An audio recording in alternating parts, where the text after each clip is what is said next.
And I mean, the camps are widespread. So you talk about there are some Germans, they hit the coast. They're like, oh, now we're in America. Who knows what's going to happen? And some of them are traveling across the country, ending up in like Kansas, Missouri. I have to think that as you're going through this, there must be a lot of pretty funny letters or journals from German soldiers looking around America going, how big is this thing?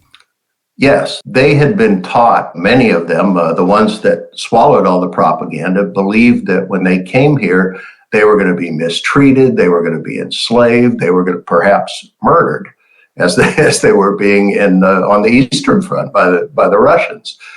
They were also been taught that the Luftwaffe, the German Air Force, was punishing the United States as the Allied bombers were punishing Germany. So a lot of them, when they arrived, pulled in on ships in New York Harbor, they expected to see the skyline smoldering and damaged, and instead they found it intact and the gleaming skyscrapers, and they were puzzled by this. And the Nazis among them sometimes said, well, they're just, they brought us to ports where this is not going on.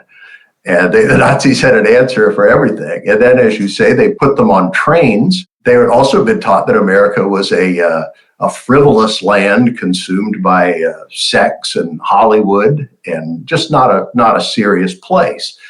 And they got here, and first of all, they're traveling not in boxcars as they always had in Germany, but in these surplus upholstered Pullman coaches, which was a shock to many of them. Some of these guys were traveling for like a week straight with barely a stop to Wyoming and, and Utah.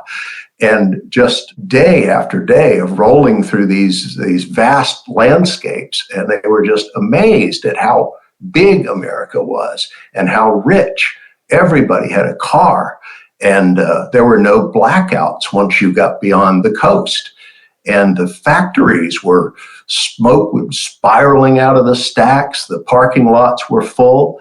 And for some of the Germans, it was like, uh-oh, this is not what we were expecting here. This place could be a problem. This is a lot more than we bargained for. And of course, the Nazis had an answer for that too. They said, well, they're taking us around in circles to make the country look bigger than it is and taking us away from the terrible areas. But the longer the Germans stayed here, the more difficult it became for many of them to fall for that.